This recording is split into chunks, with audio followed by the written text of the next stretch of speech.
Hey everyone, welcome back.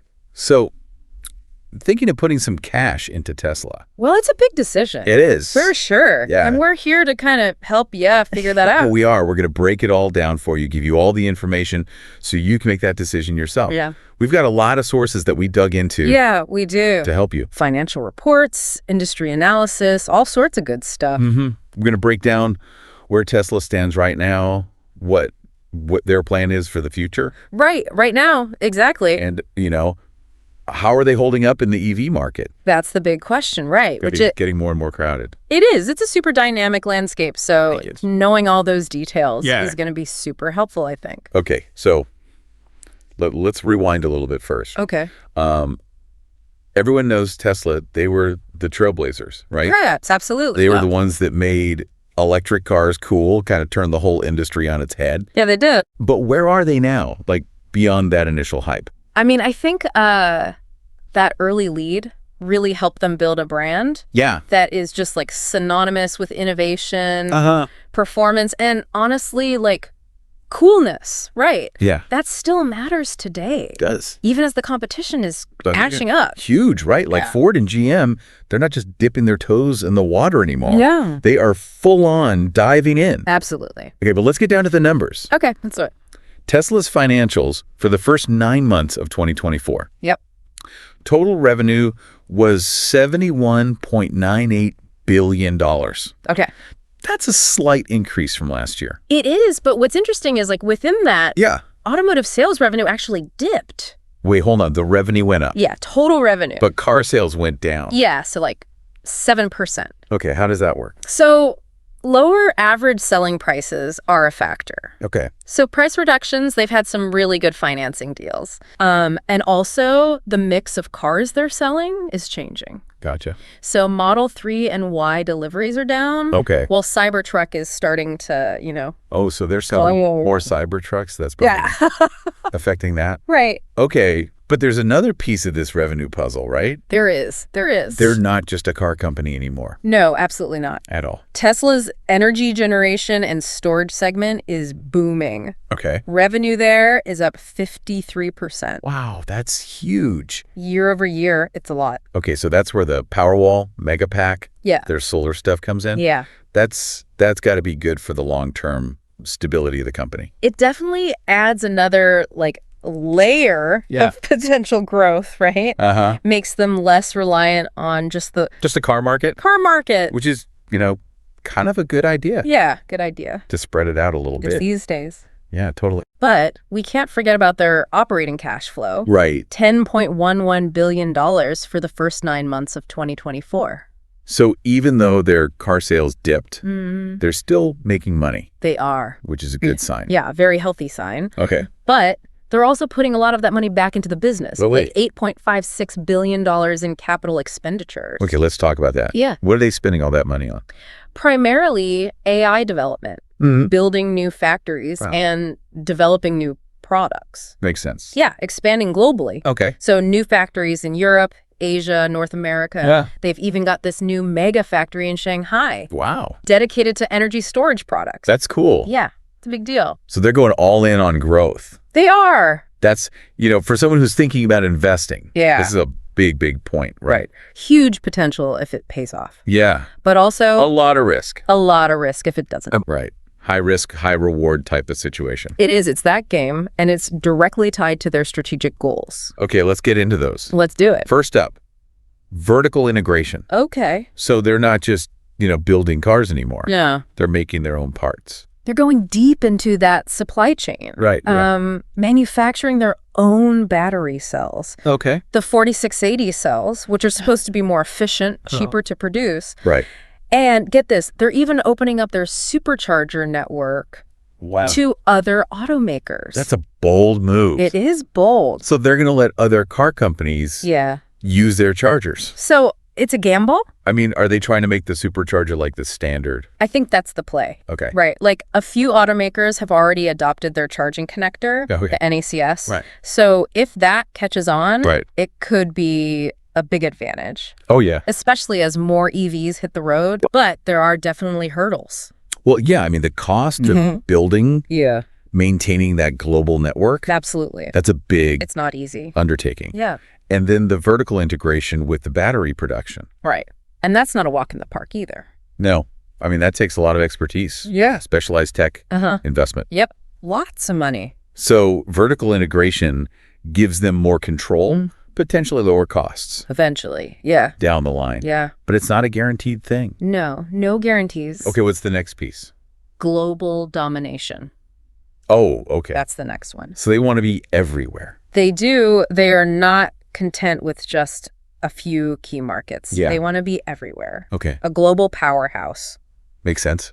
More factories, more markets, more customers. Exactly. I mean, they're really trying to like scale up. They are aggressively scaling up production to meet the growing global demand for EVs and energy products, of course. And they're not just making, the same car over and over again. No. They are always innovating. Yep. Cybertruck launch is just the beginning. Right. They're always developing new vehicles. Yeah. They're even experimenting with a robotaxi. Oh, wow. Which would be for like autonomous ride hailing. Oh, that's interesting. So Yeah. future stuff. Yeah, very future, which kind of brings us to their third big goal, Okay.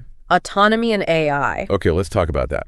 So autopilot and full self-driving, or FSD, are really core to their vision. Okay. They're pouring tons of money into AI, Yeah. believing that software is going to be the game changer Yeah. for the auto industry. I mean, it's a long game, right? It is a long game. I mean, Okay. full self-driving is still kind of, early stages. Yeah, totally. Still early stage. And there's a lot of like hurdles, absolutely technical regulations. Yeah, high stakes game. Yeah. But if Tesla can crack the code Yeah. on safe and reliable autonomous driving, Yeah. it could, totally revolutionize transportation, Yeah. and it could create just a massive revenue stream. From software sales, I mean, that's Yeah, exactly. huge. Yeah, huge. Okay, so we've covered a lot of ground here. Their financials, Yeah. their strategic goals. Yep.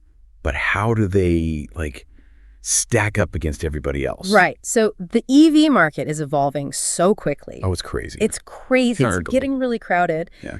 And Tesla's early lead is shrinking. It is. The established automakers are catching up in terms of technology, range features.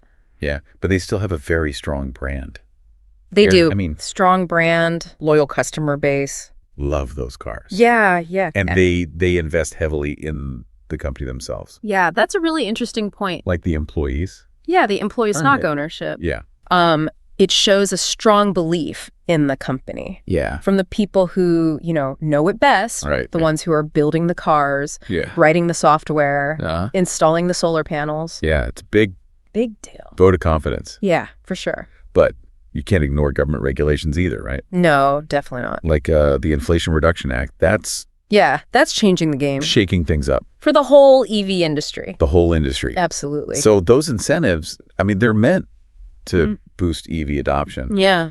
domestic manufacturing, which, Which is good for Tesla, it's good for Tesla, but it's also good for the competitors. but it also helps the competitors. Yeah. So there's a lot of Moving pieces. moving pieces here. A lot to consider. Okay. So let's bring it back to our listener. Yeah. You're trying to figure out if Tesla is the right investment. What does all this mean for you? That's the question. So I think what's interesting about Tesla is that they're kind of full of contradictions. Okay. Like, they're this huge automaker, right? Huge market cap, but they still act like a hungry startup. Yeah, I see that. Right. Investing aggressively in new technologies. Yeah. Unproven markets. Yeah, they're not afraid to push boundaries. They're pushing it all the time. Yeah. So they're a disruptor, Yeah. but they're also an incumbent. Yeah. They're a tech company. Oh, it's a weird. They're a car company. It's a weird mix. Yeah. It's hard to pin them down. Right. So it's hard to evaluate them Yeah. using traditional metrics. All right. Yeah, exactly. Their valuation is sky high It is. compared to traditional automakers, Yeah. which I think shows, the market believes in their growth. Yeah, they're betting on them. Right. But that also means Yeah. a lot of future success is already baked in. To that price. To that stock price. Yeah. Right. So any misstep, any missed target, Yeah. any slowdown in growth, Yeah, that stock could. it could plummet. Yeah, It's a volatile stock, no question. it is. So if you're thinking about investing, Yeah. you need to have a strong stomach and a long-term perspective. Yeah. This is not about quick profits. Oh. This is long game. Yeah. Yeah. Okay, so on the plus side, Okay. Tesla has incredible brand recognition. Absolutely. You know, they have a history of innovation. Yeah. Their revenue streams are diversified. They've got strong cash flow. Yeah. They're led by one of the most, Yeah. recognizable and, let's be honest, Yeah. controversial CEOs in the world, Right. Elon Musk. Elon Musk, yeah, he's a huge part of the story. Yeah, he is. His vision and leadership. I Yeah. mean, that's how they got to where they are. Yep. But he's unpredictable. He He's is sometimes a little erratic erratic, yeah, and that can create some uncertainty. Yeah, for sure. for investors. Yeah, so he's a little bit of a wild card, He is a wild card. which, leads us to the risks. Yeah. Intense competition is at the top of that list. That's a big one. I mean, Tesla's rivals are catching up fast. yeah, they are. It's going to get more and more fierce, Yeah, the battle for market share. totally.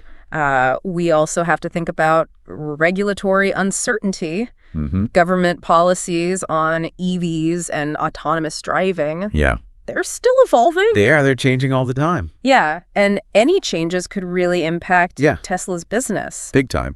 And then there's their high valuation, Right. which we've talked about, and their reliance on a single leader, Yeah. albeit, very influential. Yeah, for sure. Okay.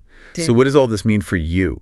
Right. For you, the investor? That's the question, right? Yeah. We can't tell you yes or no. No, we can't. Investing is personal. Yeah. It depends on your risk tolerance, your financial goals, your belief in the company. We've given you the information. But, ultimately the decision is yours. Speaking of information, we found something pretty interesting Oh, in our research. what is that?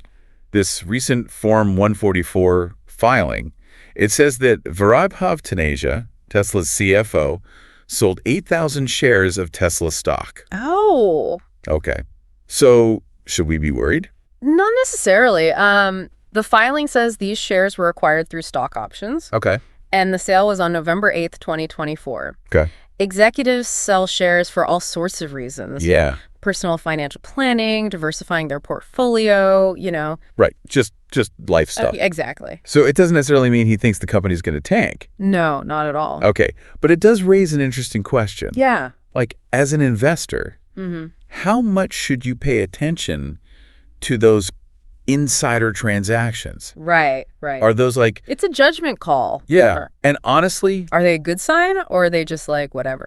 Even with all the data, all the analysis, investing always involves a little bit of a leap of faith. it does. You're betting on the future, You are. and no one knows what's going to happen. Nobody knows. Yeah. So I think that's why it's so important Yeah. to do your research, understand the company, The industry, the risks, the risks, all of it. and then make a decision you feel good about. Yeah, exactly. One that aligns with, Yeah. your goals, your style. So we hope this has been helpful. Yeah, I hope so. This is just the beginning. Yeah, just the start of your research journey. Keep learning, keep asking questions. Stay informed. Yeah, The EV market is super exciting. it is. Tesla's at the forefront, but But who knows? who knows what's going to happen? It's going to be a wild ride. It is. Thanks for joining us. Appreciate it.